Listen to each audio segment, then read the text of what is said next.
നമസ്കാരം, എല്ലാവർക്കും പുതിയ വീഡിയോയിലേക്ക് സ്വാഗതം. കളങ്കാവൽ അതിൻ്റെ ഒരു പോസ്റ്റർ നമ്മൾ കണ്ടതാണ്.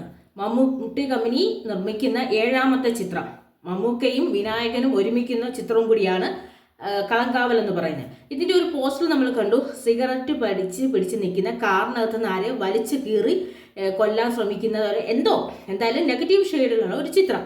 ഈ ചിത്രത്തിന്റെ മുമ്പ് വിനായകന്റെ ഒരു പോസ്റ്ററും ഇദ്ദേഹത്തിന്റെ ഇപ്പോഴത്തെ ഒരു പോസ്റ്ററുമാണ് ആകെ കളങ്കാവൽ സിനിമയെക്കുറിച്ച് പുറത്തുവിട്ടത്. അപ്പോൾ കളങ്കാവൽ സിനിമയുടെ തീമെന്ന് പ്രധാനമായിട്ട് പറയുന്നത് മുമ്പത്തെ ഈ സൈനൈഡ് കൊടുത്തു കൊന്നു എന്നൊക്കെ മുൻപ് നമ്മൾ കേട്ടിട്ടുള്ള ഒരു കഥയുണ്ട്. പ്രണയം നടിച്ച് സൈനൈഡ് കൊടുത്ത് 100ലധികം സ്ത്രീകളെ കൊന്ന ഒരു സൈക്കോ മാനിയാക്കിന്റെ കഥയാണ് കളങ്കാവൽ എന്നാണ് ഇപ്പം അറിയാൻ കഴിയുന്നത്.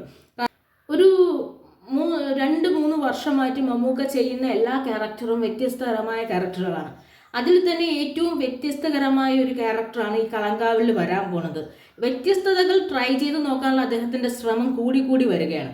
അപ്പം നമ്മൾ പറയാം, ഒരു നായക പരിവേഷം, ആ നായക പരിവേഷത്തിൽ പലതരം പരീക്ഷണങ്ങളാവാം. നമ്മളെ കാതലും നൻപകൽ നേരത്ത് മയക്കും, അതിൽ തന്നെ എക്സ്ട്രാ ഓർഡിനറി കാതൽ, അങ്ങനെ ആരും ഇന്ത്യയിൽ ഒരു നടനം പരീക്ഷിക്കാത്ത ഒരു ക്യാരക്ടറായിരുന്നു അത്.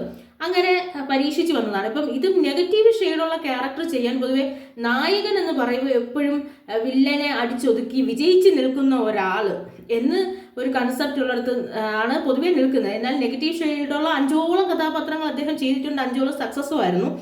അപ്പം ഇതിലും വീണ്ടും ഒരു നെഗറ്റീവ് ഷെയ്ഡുള്ള ക്യാരക്ടറായിട്ടാണ് വരുന്നത്. ഇതിൻ്റെ ഷൂട്ടിങ്ങും പ്രോഗ്രസിൻ്റെയും പല വീഡിയോകളും ഒക്കെ നമ്മൾ ഇടയ്ക്ക് സോഷ്യൽ മീഡിയയിൽ കണ്ടിരുന്നു. ഇപ്പോൾ വൈറലായിരിക്കുന്നത് ഈ ഒരു ചിത്രവുമാണ്. അപ്പോൾ ഇനി വരും ദിവസങ്ങളിൽ അറിയാം കളങ്കാവൽ ചിത്രം എത്തരത്തിലാണ് നമ്മളിലേക്ക് എത്തുന്നതെന്ന്. നെഗറ്റീവ് ഷെയ്ഡുള്ള ക്യാരക്ടറാണെന്നും ഇതിൽ വിനായകൻ അഭിനയിക്കുന്നു, ഈ 2 അപ്ഡേഷൻ മാത്രമേ നമുക്ക് കിട്ടിയിട്ടുള്ളൂ. ഇനി ബാക്കി എന്താണെന്ന് നമുക്ക് വരുന്ന വഴിയിൽ അറിയാൻ കഴിയും.